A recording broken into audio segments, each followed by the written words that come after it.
have been fortunate to attend concerts and shows world over. Large crowded ones, small intimate ones, in classic concert halls, in modern theatres. But I've never been to a concert hall like the Red Rocks amphitheatre. And this is why I thought I'll share this story with you. This is the Red Rocks amphitheatre just outside Denver, Colorado. And it is called Red Rocks for obvious reasons. The theatre is set between three tall formations. This used to be tall mountains.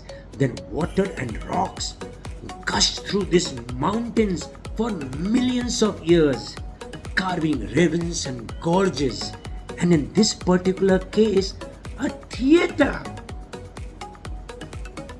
The theatre stands between two stunning rock formations, both taller than the Niagara Falls.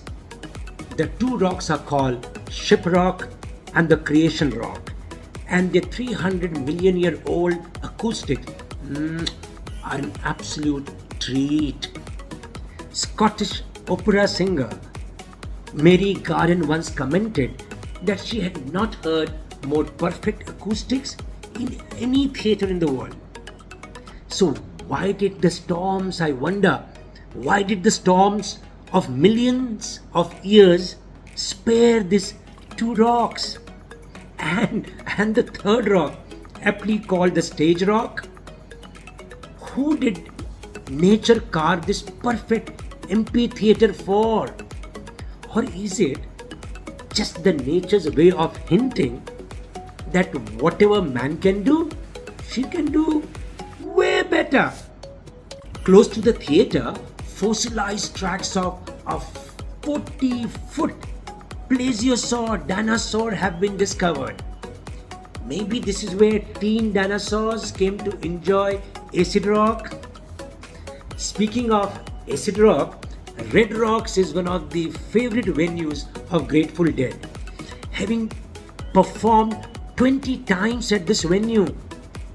In 2013, the electronic musician Bass Nectar cracked pieces of amphitheatre walls with bass.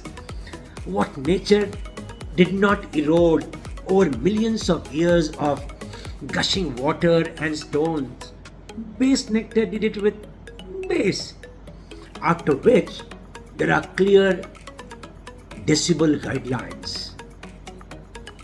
If you are ever in the vicinity of Denver, do visit the Red Rocks Amphitheatre for a truly unforgettable experience.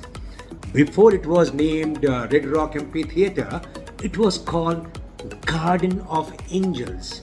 Maybe they should have retained that name.